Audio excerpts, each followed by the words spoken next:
Hello, मैं doctor Sumeet Kaur Mehta, IVF specialist Nashik से। पिछले वीडियो में एक्सप्लेन किया था कि नेचुरल प्रेगनेंसी कैसे रहती है, तो मैं एक शॉर्ट में आपको फिर से बताऊंगी। ये हमारा वजाइना, ये हमारा यूट्रस जिसको हम गर्भाशय भी कहते हैं, ये हमारे दोनों ओवरीज जिसको हम अंडाशय भी कहते हैं, और ये हमारे दोनों ट्यूब्स जो हमारे गर्भाशय और हमारे अंडाशय को ज्वाइन करती हैं, कनेक्ट करती हैं, राइट। अगर हमें नेचुरल प्रेगनेंसी चाहिए तो सबसे पहले तो हमारा जो ओवरी है, जो हमारी ओवरीज हैं, उसमें प्रॉपर अंडा ग्रो होना चाहिए और टाइम पे फूटना चाहिए, जिसको हम ओव्यूलेशन भी कहते हैं। जो हमारी दोनों ट्यूब्स हैं वो बराबर से ओपन चाहिए, उनमें कोई अबनॉर्मलिटीज या कोई ब्लॉकेज नहीं चाहिए। जो हमारा यूट्रस है उसके अंदर जो अस्तर होता है, जो लाइनिंग है, वो बराबर से ग्रो होनी चाहिए और वजाइना में भी कोई अबनॉर्मलिटीज नहीं होनी चाहिए। Last but not the least, जो सीमेन है, जो हस्बैंड के शुक्राणु हैं, उनका काउंट, उनकी मोटिलिटी, जो गति होती है, क्वालिटी, ये सब सही होना चाहिए। अगर ये सब सही है तो नेचुरल प्रेगनेंसी रुकने के चांसेस हैं। जैसे मैंने आपको कहा कि अंडों की ग्रोथ जब होती है, एक फॉलिकल जब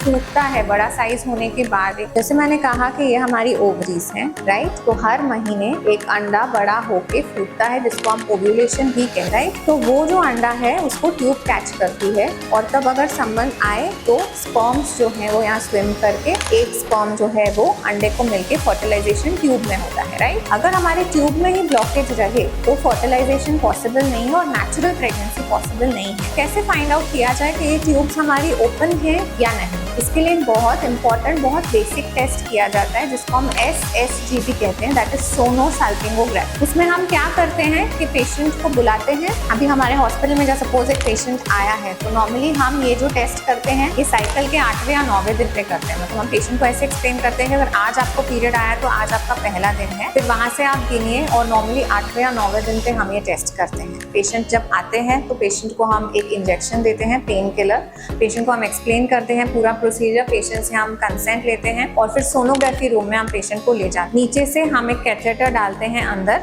जैसे हम यहाँ कैथेटर डाल देंगे, और फिर नीचे से हम पानी पुश करेंगे, नॉर्मल सलाइन पुश करेंगे, ओके। नॉर्मल सलाइन पुश करते हैं और फिर सोनोग्राफी पे जो है हम देखते हैं कि दोनों ट्यूब से पानी बाहर आया या नहीं। अगर दोनों ट्यूब से पानी बाहर आ जाता है, इट मीन्स कि आपकी दोनों ट्यूब्स ओपन है। ये टेस्ट एक्चुअली इतना पेनफुल नहीं होता है, इसको एनेस्थीसिया की जरूरत भी नहीं पड़ती है अगर ठीक से किया जाए।